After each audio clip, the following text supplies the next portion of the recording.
ताज्या व महत्त्वाच्या घडामोडी जाणून घेण्यासाठी चॅनलला सबस्क्राइब करा व बेल आयकॉनला क्लिक करा।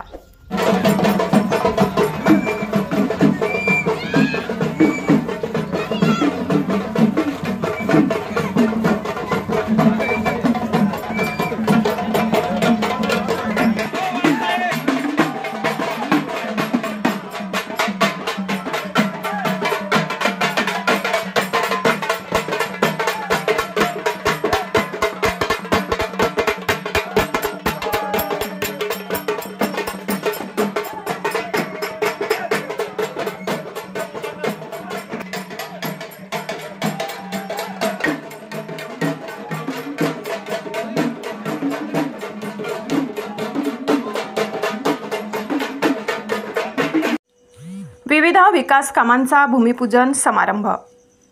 श्री क्षेत्र चंदनपुरीचे कर्तव्य तत्पर सरपंच व ग्रामपंचायत सदस्यांच्या पाठपुराव्यामुळे लोकप्रिय पालकमंत्री आदरणीय दादासाहेब भुसे यांच्याकडून मंजूर केलेल्या ₹14.5 कोटीच्या तीर्थक्षेत्र विकास कामांचा व ₹9 कोटी खर्च, शालिमार ते कमानपर्यंत 2 पदरी रस्ता काँक्रिटीकरण व सुशोभीकरण कामाचा तसेच इतरही गाव विकास कामांचा भूमिपूजन व कार्यारंभ समारंभ महाराष्ट्र राज्याचे सार्वजनिक बांधकाम मंत्री तथा नाशिक जिल्हा पालकमंत्री दादा भुसे यांच्या शुभ हस्ते दिनांक 14/3/2024 रोजी संपन्न झाले।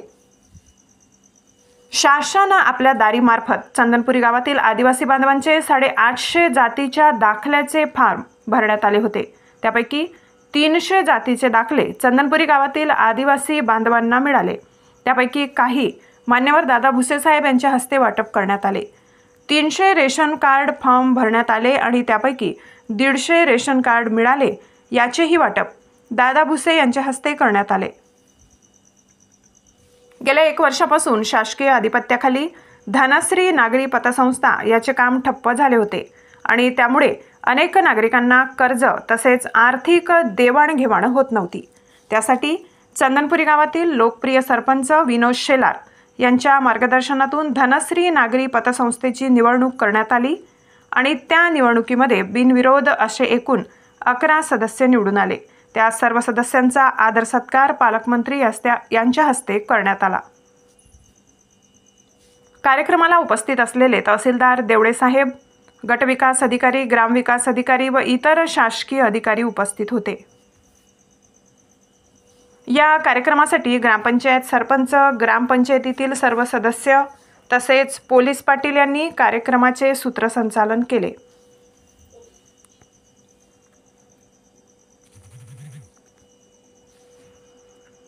वृत्तसंकलन विभाग, गर्जना न्यूज, चंदनपुरी।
जोरदार टाळ्या होऊन जाऊ दे पुन्हा एकदा. आपल्या ह्या टाळ्यांचा आवाज हा शेवटपर्यंत केला पाहिजे. आणि मी पुन्हा एकदा मान्यवरांना विनंती करते की सगळ्यांनी स्थानापन्न व्हावं आणि पुन्हा एकदा मी ह्या कार्यक्रमासाठी आलेल्या सर्व मान्यवरांचं पुन्हा एकदा स्वागत करते.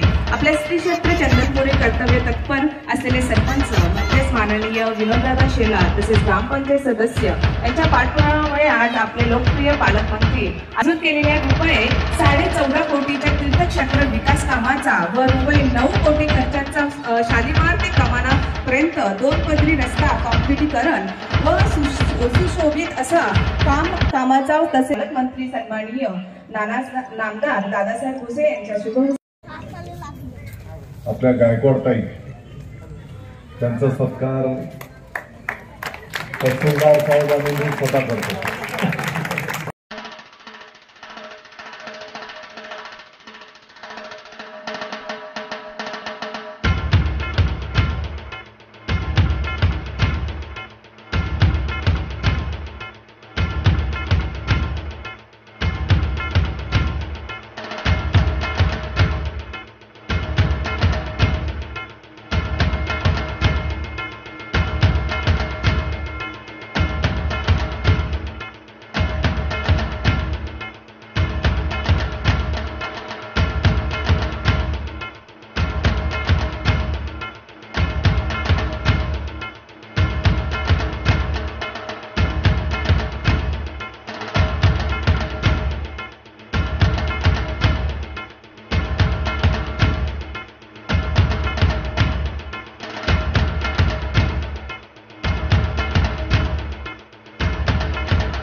हा माझा मात्र कुंकू तुझ्या नावाचं, गळा माझा मंगळसूत्र मात्र तुझ्या नावाचं, कलाई माझी पण त्यातला चुडा मात्र तुझ्या नावाचा. माझं काय, माझं अस्तित्व कुठे आहे? परंतु आता ही पिढी बदलत चाललेली आहे, तर स्वतःचं अस्तित्व निर्माण करण्यासाठी स्त्रियांसाठी जे काही सरकारने काम केलेलं आहे, एक स्त्री म्हणून मी मनापासून आभार व्यक्त करते. त्याचप्रमाणे आपल्या आत्ताच साहेबांनी जे काही आपल्या कामाची जी उजळणी आपल्यापर्यंत मांडली, पुढे आपल्या भविष्यात आपलं असंच काम म्हणजे विकासाच्या पावलापर्यंत आपण जाणार आहोत. परंतु त्याचप्रमाणे मी आत्ताच मगाशी म्हटलेली होती की अन्न वस्त्र निवारा आणि त्याचप्रमाणे आपल्याला आरोग्य आणि शिक्षणाची किती गरज आहे, हे आजच्या काळातलं आव्हान आहे. आणि ह्या आव्हानाला साहेब आता म्हटले की आपल्यामध्ये रात्रीचा टायमिंग म्हणजे बसायचा टायमिंग असं उद्देश होतं, परंतु ह्या गावामध्ये ज्या दारूबंदी आहे याचीही चळवळ माननीय सरपंच विनोददादा शेलार यांच्या पुढाकाराने पार पाडली होती. आणि एवढंच नाही, तिथला तरुण वर्ग मात्र त्यांच्या मार्गदर्शनाने पुढे चालत आहे. 1 रुपयाही न घेता आपला जो वृद्ध वर्ग आहे, जो गोरगरीब आहे, जो मजूर वर्ग आहे, 2 वेळेच्या जेवणासाठी जी लढाई आहे ती लढाई मात्र कुठेतरी थांबावी आणि हे स्वप्न उराशी बाळगून म्हणून आपल्या गावाचे सरपंच माननीय विनोददादा शेलार यांचं काम आणि तुमच्याच मार्गदर्शनाने तुमच्याच आशीर्वादाने ते पूर्ण पार पडत आहे. मी सगळ्यांचं मनापासून आभार व्यक्त करते आणि त्याचप्रमाणे आपल्या महाराष्ट्राचे मंत्री, आपले लाडके, आपले कैवारी, त्याचप्रमाणे आपल्या गावावरती भरभरून प्रेम करणारे माननीय दादा भुसे साहेब, मी तुमचं खरोखर मनापासून हृदयापासून आभार व्यक्त करते. एक चंदनपुरीकर म्हणून, एक पोलीस पाटील म्हणून आणि एक स्त्री म्हणून खूप खूप धन्यवाद आणि खूप खूप आभार. आलेल्या सर्व मान्यवरांचं मी पुन्हा एकदा आभार व्यक्त करते. तहसीलदार असतील, त्याचप्रमाणे गट विकास अधिकारी असतील, तलाठी असतील, ग्रामपंचायत, त्याचे सदस्य, माननीय सरपंच, इथल्या गोरगरीब वर्ग, आमचा मजूर वर्ग, आमचा शेतकरी वर्ग, आमचे बालबंधू, आमचे शिक्षणाचे शिक्षक, इतर कर्मचारी, आरोग्य सेविका, आशाताई, तसेच अंगणवाडी सेविका, मी सगळ्यांकडनं तुमचं सगळ्यांचं मनापासून आभार व्यक्त करते.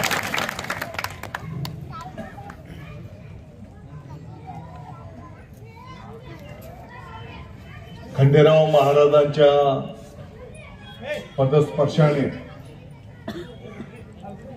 पवित्र अशा आपल्या या चंदनपुरी गावाच्या विकासाच्या दृष्टिकोनातून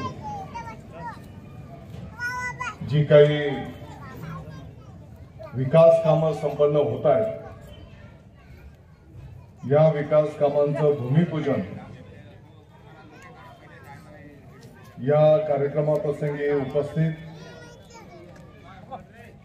आपल्या गावातील मोठ्या संख्येने उपस्थित असलेल्या माझ्या माता भगिनी, गावातील सर्व ज्येष्ठ मंडळी, आपल्या गावाचे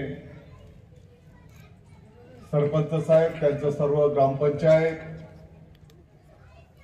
विकास सोसायटीचे सर्व सन्माननीय पदाधिकारी,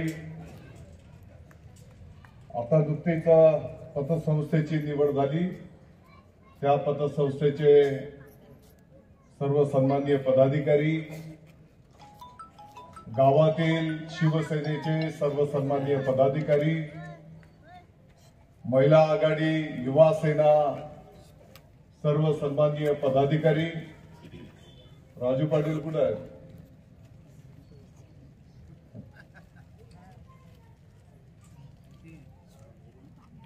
त्यांनी मंचावर यावं. गावातील सर्व सन्माननीय ग्रामस्थ, उपस्थित बंधू आणि भगिनींनो, आपल्या सर्वांना ठाऊक आहे, गेल्या अनेक वर्षांच्या पासून आपल्या चंदनपुरी गावाने भगव्या झेंड्याला नेहमीच आशीर्वाद देण्याचं काम त्या ठिकाणी केलेलं आहे. आणि म्हणून संपूर्ण महाराष्ट्रातून जेव्हा भाविक आपल्या गावामध्ये येत असतात, तर आपल्या गावाचं नाव संपूर्ण महाराष्ट्रामध्ये, उत्तर महाराष्ट्रामध्ये चांगलं गेलं पाहिजे.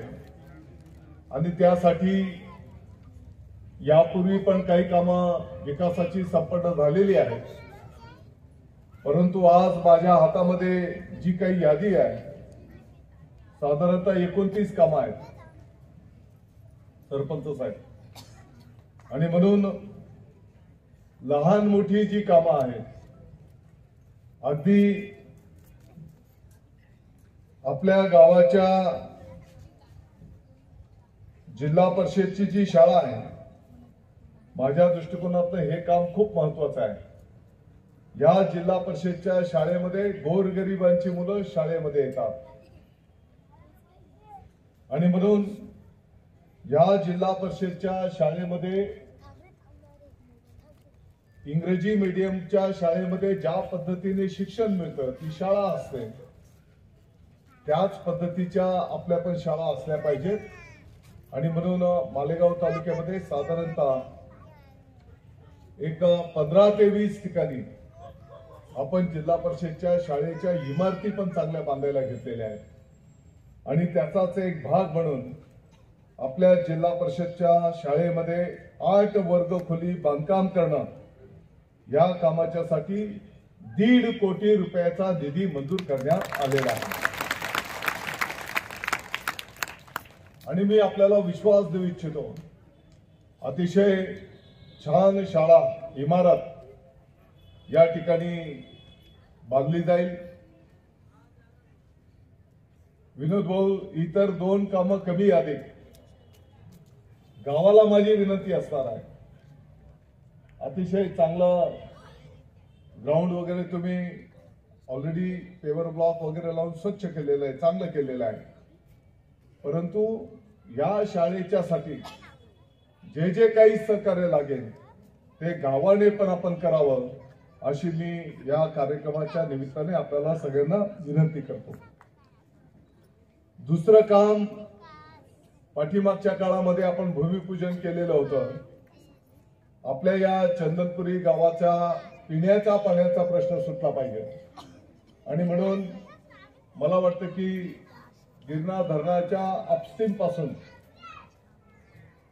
काही विहिरीच्या साठी जागा तुम्ही मिळवली आणि सुमारे 11 कोटी रुपये खर्च करून मालेगाव तालुक्यात जेवढ्या पाणी पुरवठ्याच्या योजना असतील त्याच्यातली ही एक प्रमुख पाणी पुरवठ्याची योजना आपल्या चंदनपुरी गावाच्या पुढच्याही पिढीच्या साठी शुद्ध पिण्याचं पाणी उपलब्ध करून देईल आणि त्याचंही काम मला वाटतं की 50% या ठिकाणी झालेलं आहे. त्यातल्या त्यात माझी सूचना असणार आहे, जे कोण संबंधित डिपार्टमेंट असेल तर त्याने म्हणजे येणाऱ्या एप्रिल, मे, जून महिन्यामध्ये चंदनपुरी गावाला पिण्याच्या पाण्याची अडचण येणार नाही या पद्धतीचं पहिले रॉ वॉटर कसं आपल्याला आणता येईल त्या दृष्टिकोनातून मेन लाईन जी आहे ती ताबडतोब टाकून घ्यावी, अशी माझी सूचना त्या निमित्ताने त्या ठिकाणी असणार आहे. दुसरा, शालिमार हॉटेल पासून तर आपल्या चंदनपुरी गावाच्या पर्यंत तो रस्ता आपल्याला मोठा करायचा आहे, रुंदीकरण. आणि बाहेर गावावरनं आलेल्या पण लोकांनी आपल्या चंदनपुरीचं नाव काढलं पाहिजे. मध्ये डिवायडर वगैरे टाकून दोन्ही बाजूला अरुंद रस्ता सिमेंट कॉन्क्रीटचा आपण त्या ठिकाणी करायला घेतो आहोत आणि म्हणून निश्चितपणे चंदनपुरीचा अप्रोच येतानाच बाहेर गावावरनं माणूस आला की पहिलंच इम्प्रेशन गावाचं त्याच्यावर पडलं पाहिजे की नाही, गाव अतिशय चांगलं डेव्हलप गाव आहे आणि आपल्या गावाचं नाव चांगलं गेलं पाहिजे आणि म्हणून तो पण रस्ता त्या ठिकाणी मंजूर करण्यात आलेला आहे. पाठीमागच्या काळामध्ये एक 5-7 प्रमुख गावांना व्यायामशाळा आणि अभ्यासिका असा एक प्रकल्प आपण मालेगाव तालुक्यातल्या 5-7 गावांमध्ये करायला घेतलेला आहे की त्याच्यात एक भाग हा व्यायामशाळेच्यासाठी असेल आणि एक भाग विद्यार्थ्यांच्या अभ्यासासाठी असणार आहे आणि त्या कामाच्या साठी सुद्धा 50 लाख रुपयाचा निधी मंजूर करण्यात आलेला आहे. कुठे करणार होते? ठीक आहे, गावाला जिथे योग्य वाटेल त्या ठिकाणी आणि सगळ्यांना सोयीचं होईल. नवीन प्रकल्पाचे जागा शिल्लक राहणार नाही. आपली जी जिल्हा परिषदची शाळा आहे या शाळेमध्ये जी मुलं अभ्यासाला किंवा शाळेत येतात तर त्या विद्यार्थ्यांना जर त्यांनी कधी घरून डबा आणला तर खाली बसून त्यांना डबा खावा लागतो आणि तिथे माती आणि घाण असते आणि म्हणून या शाळेतल्या विद्यार्थ्यांच्यासाठी भोजन शेड उद्याच्याला कधी पाऊस असला तर प्रार्थना पण ते तिकडे करू शकतील, ऊन असलं तर त्या शेडमध्ये ते प्रार्थना करू शकणार आहेत. विषय छोटा जरी असला तरी विद्यार्थ्यांच्या दृष्टिकोनातून तो महत्वाचा आहे आणि म्हणून हे भोजन शेड व्यवस्था त्याच्यासाठी पण 15 लाख रुपयाचा निधी मंजूर करण्यात आलेला आहे.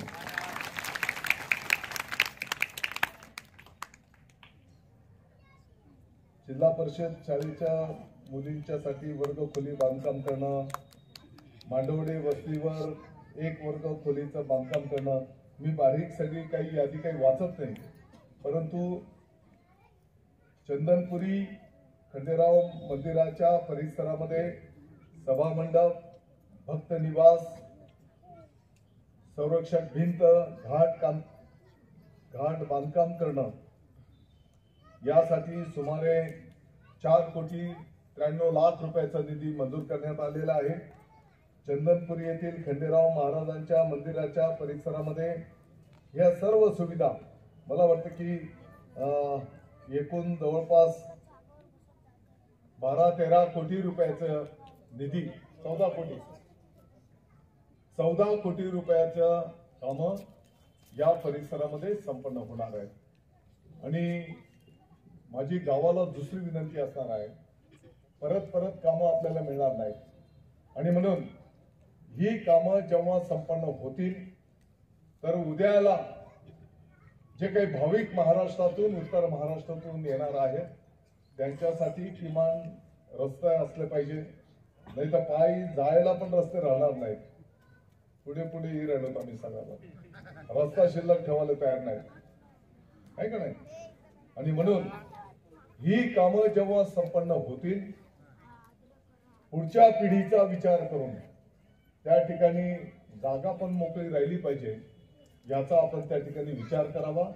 आणि काम होत असताना काम दर्जेदार पद्धतीचं, प्रत्येक काम हे क्वालिटीमध्ये झालं पाहिजे, दर्जेदार पद्धतीचं झालं पाहिजे. या दृष्टिकोनातून आपण सर्वांनी लक्ष द्यावं अशी मी आपल्याला विनंती करतो. काही वेगवेगळे जे काही समाज आहेत, मी ते नावं काही वाचत नाही, परंतु त्या समाज बांधवांच्या स्मशानभूमीच्या साठी पत्राशेड, बैठक व्यवस्था करणं, भजनी मंडळ गावातला असेल तर त्या भजनी मंडळाच्या साठी म्हणजे संपूर्ण नाशिक जिल्ह्यात जिथे जिथे वारकरी संप्रदायाचे मंडळ आहेत त्या गावांना आपण, विषय फार छोटा आहे, 50,000 रुपयाचं भजनी साहित्य घेण्याच्यासाठी ग्रामपंचायतीला निधी दिलेला आहे. आणि म्हणून त्या भागातल्या भजनी मंडळांना ते साहित्य निश्चितपणे उपयोगात येणार आहे. एक बंधारा दुरुस्तीच्या साठी 30 लाख रुपयाचा निधी मंजूर करण्यात आलेला आहे. मग आंबेडकर नगर असेल, एकविरा नगर असेल, मल्हार नगर असेल आणि गाव अंतर्गत रस्ते. सरपंच साहेब, माझी तुम्हाला विनंती आहे सर्व सदस्य महोदयांना, पहिले गाव अंतर्गत पाईपलाईन टाकून घ्या. कारण रस्ता केल्याच्या नंतर परत पाईपलाईन जर तुम्ही टाकायला जाणार तर कॉन्क्रीटचे रस्ते तुम्हाला तोडावे लागतील. आणि माझा मानस आहे की येणाऱ्या दिवसांमध्ये पूर्ण चंदनपुरीच्या वाड्या वस्त्यांना शुद्ध पिण्याचं पाणी, अंडरग्राउंड ड्रेनेज सिस्टम की जेणेकरून गटारी दुर्गंधी होणार नाही आणि चंदनपुरी गावाची एकही गल्ली बिगर कॉन्क्रिटीकरणाची राहणार नाही, अशा पद्धतीचं संपूर्ण नियोजन आपण त्या ठिकाणी गावाचं केलेलं आहे. आणि ही सगळी विकासाची कामं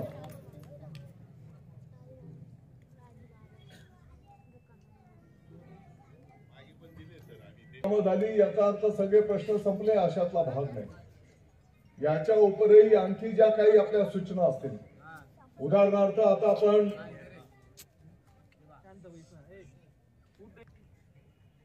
आपल्या गावामध्ये तुम्ही जातीचे दाखले काढून देणं, त्याच्यासोबतच रेशन कार्ड असेल, बांधकाम कामगार असतील, याचा सर्व पदाधिकारी कार्यकर्त्यांनी पदरमोड करून कागदपत्रांची पूर्तता करून या लाभार्थ्यांना लाभ मिळवून देण्याचं पुण्याचं काम तुम्ही त्या ठिकाणी केलेलं आहे.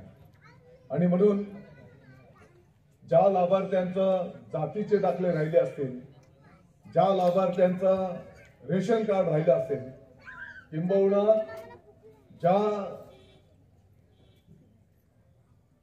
काही सामाजिक जातीचे दाखले राहिले असतील, बांधकाम क्षेत्राशी संबंधित योजनेचा लाभ द्यायचा राहिला असेल तर तुम्ही काही काळजी करू नका. आणखी जेवढे तुम्हाला या लाभार्थ्यांना लाभ द्यायचे असतील तर त्या सर्वांचे लाभ त्या ठिकाणी देण्यात येतील, हे पण मी अतिशय नम्रतेने आज आपल्याला या ठिकाणी सांगू इच्छितो.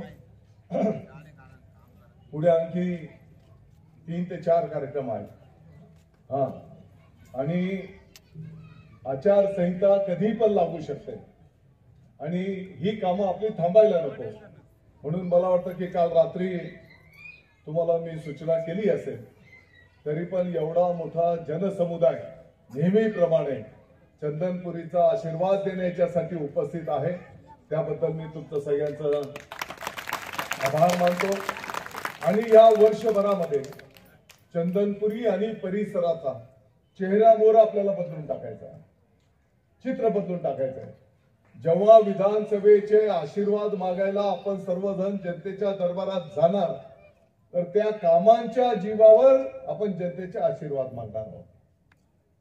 आणि म्हणून ज्या ज्या भागामध्ये आता तुम्ही बरेचशा मोठ्या संख्येने पगार मंजूर केलेले आहेत. तहसीलदार साहेब, यापूर्वी हा पगार राज्य सरकारकडनं संजय गांधी निराधारचा जो पगार फार मोठी दंडवलं, ते मी असं काही बोलत नाही. पहिले 1000 होता.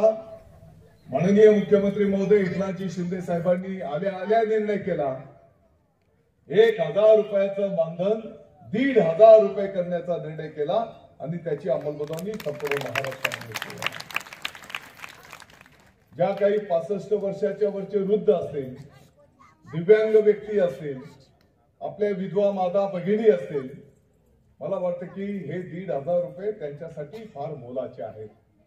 काही आमचे वृद्ध आजी आजोबा त्या 1500 रुपयाची वाट पाहत असतात. यापूर्वी कधी 2-2, 3-3 महिने एकत्रित पगार यायचा, परंतु कालच्या कॅबिनेटमध्ये आपल्या मुख्यमंत्री महोदय, माननीय उपमुख्यमंत्री महोदयांनी त्या ठिकाणी निर्णय केला. आता हा पगार मंत्रालयातनं थेट त्या लाभार्थ्याच्या खात्यावर वर्ग केला जाणार आहे. म्हणजे पूर्वी जसा मंत्रालयातनं निघालेला निधी मग कलेक्टर ऑफिस, तहसीलदार ऑफिस मधून त्या बँकेमध्ये जाणार, त्या बँकेमधून मग त्या लाभार्थ्याच्या खात्यावर जाणार. हा मोठा प्रवास असायचा. आता मंत्रालयातून निघालेला पैसा थेट लाभार्थ्याच्या खात्यावर जाणार आहे. आणि हा एक चांगला निर्णय सरकारने त्या ठिकाणी केलेला आहे. मला वाटतं की आज महिला भगिनींची उपस्थिती मोठ्या प्रमाणात आहे. बचत गटाच्यासाठी यापूर्वी रिव्हॉल्विंग फंड किती मिळायचा? 15,000. आता किती मिळतो? जोरात बोललं पाहिजे. किती मिळतो? 30,000. डायरेक्ट दुप्पट. आणि आणखी जेवढे महिला बचत गट राहिले असतील त्या सर्वांचे प्रस्ताव सादर करा. त्या सर्व महिला बचत गटांना रिव्हॉल्विंग फंड पहिलं 30,000 रुपये देण्याचं काम सरकारच्या वतीने त्या ठिकाणी केलं जाणार आहे. अर्थात मला माहिती आहे की महिला अतिशय काबाड कष्ट करत असतात आणि म्हणून त्यांना घरीच काही व्यवसाय आपल्याला देता येईल का, की जेणेकरून घराचं संसाराचं कामकाज करून काही छोटा मोठा उद्योग काही ते करू शकतील का. काही तालुका पातळीवर आपण त्याचा विचार करतो आहोत आणि लवकरच एक चांगला निर्णय संपूर्ण तालुक्याच्या महिलांच्यासाठी आपण त्या ठिकाणी करायला घेतलेला आहे.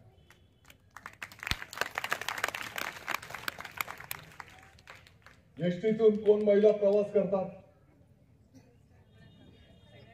मालेगावला ते एसटी नाही लागत जावाले, परंतु एसटीतून कोण गेले का? हात वर करा. पहिले किती भाडं लागायचं? आता अर्ध लागत ना, आहे का नाही? पहिले जिथे 50 रुपये भाडं होतं तिथे आता महिलांना किती लागतं? 25 रुपये लागतात. आणि 75 वर्षाच्या वरचे जे ज्येष्ठ आहेत त्यांना तर भाडंच लागत नाही. मोफत प्रवास. कोण पंढरपूरला जायचं असेल तर एसटी मध्ये आजी आजोबा चालले दर्शनाला. कोण आता नातू नाशिकला आहे, त्यांना भेटायला जायचं आहे, मोफत प्रवास. मला सांगायचं तात्पर्य येतच आहे की गोरगरिबांना डोळ्यासमोर ठेवून आपल्या सरकारने अनेक चांगले निर्णय त्या ठिकाणी केलेले आहेत. आज काही ती राजकीय सभा नाही की त्या विषयांवर आपण बोललो पाहिजे, परंतु काल एक चांगला निर्णय आपल्या सरकारने केला. छत्रपती शिवाजी महाराजांची जी शिकवण आहे की प्रत्यक्ष कृतीमधून माय भगिनींचा सन्मान करा. काल कॅबिनेट मध्ये एक चांगला निर्णय झाला. जन्माला ते मुलगा असू दे मुलगी असू दे, ते बाळ आल्याच्या नंतर त्या बाळाचं जे काही तुम्ही नामकरण करणार, त्याला जे काही नाव देणार, ते नाव देत असताना त्या नावाच्या पहिले त्या बाळाचं नाव, त्या बाळाच्या नावाच्या पुढे त्याच्या आईचं नाव, आईच्या नावाच्या पुढे वडिलांचं नाव आणि मग त्याचं सरनेम कुळ. म्हणजे आता दादा भुसेला जर त्याचं नाव लिहायचं असेल तर दादाजी रेशमाबाई दगडू भुसे असं त्याला आता नाव लिहावं लागणार आहे. महिलांची जोरात टाळ्या वाजल्या पाहिजे.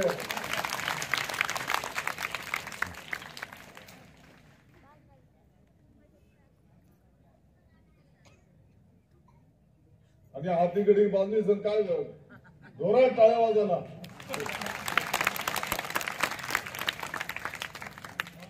अरे एवढा चांगला निर्णय केला सरकारने. प्रत्यक्ष कृतीमधून माझ्या माय भगिनींचा सन्मान. यापूर्वी तुम्हाला आठवत असेल कृषी विभागाची जेव्हा आपल्या मालेगाववर जबाबदारी होती तर महिला शेतकऱ्याने अर्ज केला की ताबडतोब त्याला लाभ मिळाला. विनोद भाऊ, समजा 100 लोकांनी अर्ज केले, लाभ संख्या फक्त 10च द्यायची आहे, तर त्या 10 मध्ये महिला शेतकऱ्यांनी जर अर्ज केलेला असेल तर त्याला ताबडतोब मंजूर. आणि म्हणून जर आपल्याला कृषी विभागाच्या योजनेचा लाभ घ्यायचा असेल तर आपल्या घरातली जी ताई आहे तिचं नाव तुम्ही 7/12 उतार्यावर लावून घ्या. अरे बोला ना. हा ज्या विचाराकडे काय नाही तो हा म्हणणार ना.